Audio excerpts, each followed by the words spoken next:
তাদের উপরে দিলেন। যদি এইগুলো খাইতে মনে চায় তো নিজেরা কিছু সহযোগিতা করবেন, নাহলে বাজারের থেকে কিনে আনবেন বা নিজেরা সহযোগিতা করবেন। নবীজি বলছেন কাজের বোঝা হালকা করতে, আমরা যদি বানাই দেই তাহলে তো হলো না।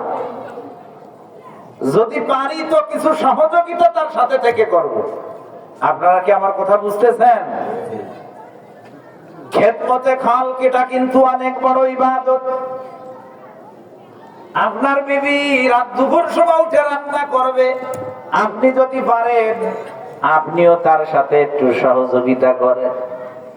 আজ তো আমরা ইবাদত শুধু নামাজ কালামকেই মনে করেছি, খেদমতে খালক এটাও কিন্তু অনেক বড় ইবাদত। এটাও কি আপনি মনে করতে পারবেন না, আরে আমি এই ইউনিয়নের চেয়ারম্যান, আমি এই ইউনিয়ন ওয়ার্ডের মেম্বার, অথবা আমি এই অঞ্চলের এমপি, আপনি জাওয়ান। আপনার সবচাইতে বড় পরিচয় আপনি একজন ইমানদার।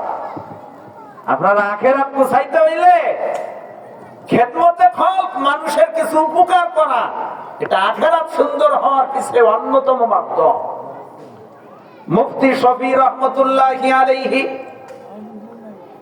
আপনারা যারা তাফসিরে মারিফুল কোরআন বাংলাটা দেখছেন বিভিন্ন মসজিদে, সৌদি আরবের থেকে ছাপাইতেছিল এটা বাংলা তাফসিরে মারিফুল কোরআন।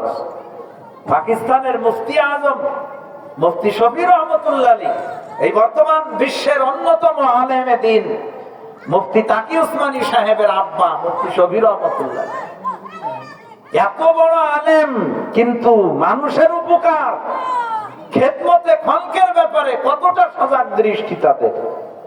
মুফতি শফি রহমতুল্লাহ আলাইহি হযরত থানবী রহমতুল্লাহ আলাইহির সাথে সাক্ষাৎ করার জন্য গেছেন। রেল লাইনে যাচ্ছেন, সেই রেল লাইন রাত 1টা-2টার সময় থানা ভবনের ওইখানে স্টেশনে থামছে। উনি পাকিস্তানের সবচাইতে বড় মুফতি, দেওবন্দ মাদ্রাসার প্রধান মুফতি ছিলেন, বয়স্ক হয়ে গেছেন, বেশ বয়স।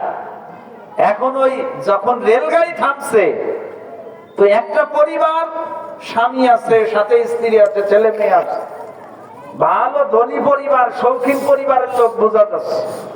তো তারা কুলি খুঁজতেছে যে কুলি কই আছে, কুলি কই আছে, কিন্তু কোন জায়গায় কুলি খুঁজে পাচ্ছে না। এখন এই সামানাপত্র বেশ বড়, নেবে কিভাবে, কুলি কই কুলি কই এইভাবে ডাকাডাকি করতেছে। মুফতি শফি রহমতুল্লাহ আলাইহি উনি পাগড়ি ব্যবহার করতেন, পাগড়ি বাঁধতেন। তা পাগড়ি বাঁধার তো একটা ধরন আছে, দেখেন না আমরা বাঁধি কত সুন্দর করে পাগড়ি।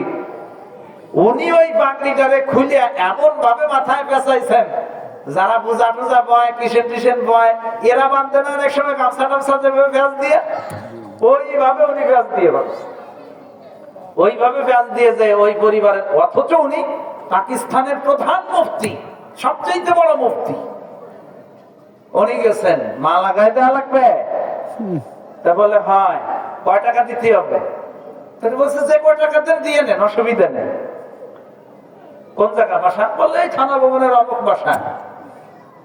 তো মুফতি তাকি উসমানী সাহেব এই কথা লেখছেন আর বলতেছেন, আব্বাজান তো হ্যাংলা পাতলা মানুষ ছিলেন, কখনো কোনো কঠিন কাজও আব্বাজান করেন নাই, কিভাবে যে সেদিন করছেন আল্লাহই জানে।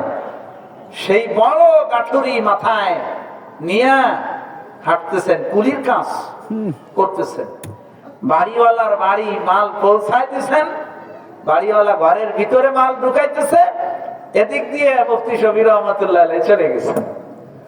বাড়িওয়ালা বের হয়ে দেখে নাই, ওই লোকটা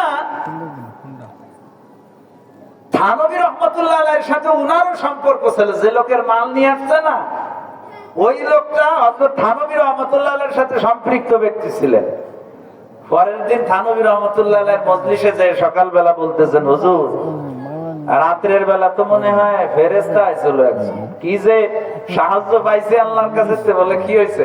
মুফতি শফি রহমতুল্লাহ আলাইহি ওই মজলিসে আছেন, চিনতে পারি নাই। বলে কেন, কি হয়েছে? বলে রাত দুপুর সময় আইছি, ট্রেন থামছে, কোন কুলি টুলি নাই, কুলি খুঁজতেছি, কোন জায়গাতে যে আল্লাহ এক ফেরেশতা পাঠাইতেছে। সেই বুঝা টুজা নিয়ে গেল বাড়ির সামনে দিয়া, আমি যেই ঘরে মাল ঢুকতে গেছি আসে দেখি যে নাই, কোন পাশে যে চলে গেছে তার খবর নেই। বুঝলেন? আজ তো আমরা একটু বড় হয়ে গেলে আর পরের কাজ করা, এটাকে তো কল্পনাও করি না। অথচ আপনি আপনার আখেরাত যদি গুছাইতে চান